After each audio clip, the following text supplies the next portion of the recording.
Depopulation, and the Purge, shrinks Whole Foods store growth. Not inflation. Not farming being targeted by immigrants. Not stagnant wages. Not foreclosures. Ask yourself, what would you think if you woke up one day and noticed that public schools were slowly losing students, job sites were struggling to replace lost workers, and shoppers no longer showed up at food stores, and there was no explanation? Then what if the media began telling you that reports were coming in about mass disappearances? How soon before panic and mass hysteria set in? This scenario would absolutely be avoided at all costs. And, yes, it would be costly. This is why the media makes the case that inflationary forces are to blame for grocers losing customers. But this is not true. The government-run media is preemptively creating stories to cover the continuing mass disappearance of grocery shoppers from stores. So, how is everyone missing this? It's a combination of herding everyone from low-density populated areas to high-density areas. Diversions, distractions, division, and manufactured perceptions. It has been highly effective, and it works. From the least educated to the most knowledgeable, everybody is buying it. Stop falling for it. Collapsing food sales and vanishing oil demand are the biggest events, most likely to expose the big lie. So special attention must be given to these industries. This video will focus on food in the news. Are you hungry? Then, hurry. Here is a new headline related to store shutdowns.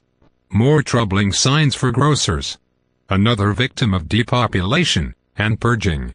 More food being removed from American dinner tables. Bloomberg headline. Whole Foods to shrink store count for a first time since 2008. Article dated February 8, 2017. This headline does not support the claim of population explosion, but instead supports the claim that more Americans are disappearing from the food chain. The Bloomberg article reports that the company, Whole Foods, which operates about 440 U.S. stores, also said it was abandoning its ambitious growth target, and no longer plans to reach 1,200 locations, as it tries to get expenses under control.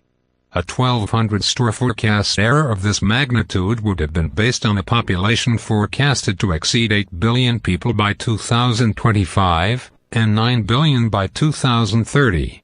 Even in an economic downturn, demand for food would still be rising with the growth in U.S. population, not declining. This decision to shutter 9 stores will help boost profits and comparable sales, Mackey said on a conference call. John Mackey is a co-founder of Whole Foods Incorporated. Could John be in for a big surprise? Are 9 store closures just the beginning of what could be more massive closures in the future? Hold on to your new overpriced plastic grocery bags, John. The Whole Foods landing could be a bit rough. Captain John would be advised to turn on the overhead fastened seatbelt lights and instruct employees to return to their seats for the remainder of the collapsing grocery industry shutdown. Here's another recent food-related report from USA Today, dated February 21, 2017. Headline: Mexican retaliation could hurt corn farmers. Trump has proposed a 20% tax on Mexican imports to pay for a border wall. This kind of tax will only add to higher food prices. If you can't blame depopulation for higher food prices, who can you blame?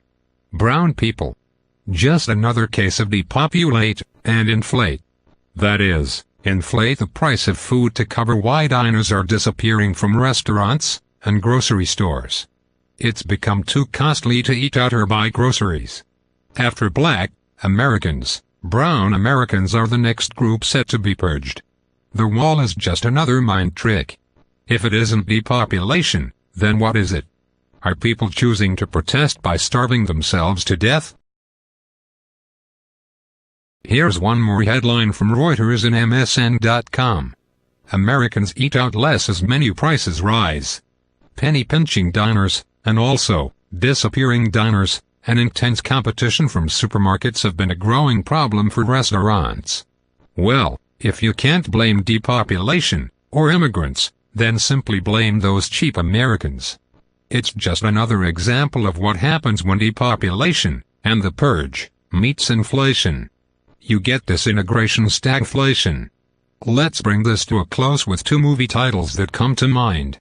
Election Year Purge. And Now You See Me, Now You Don't. Pay it no mind though. It's just a coincidence. Population Zero News Network channel is an alternative view reporting and commentary channel that considers population dynamics as one of the primary drivers of human nature in understanding history and forecasting future world events. You may miss the evidence of population decline, but you will be affected by its effects daily. It's hiding right in front of you. If you didn't notice it, you weren't supposed to know. It's hidden.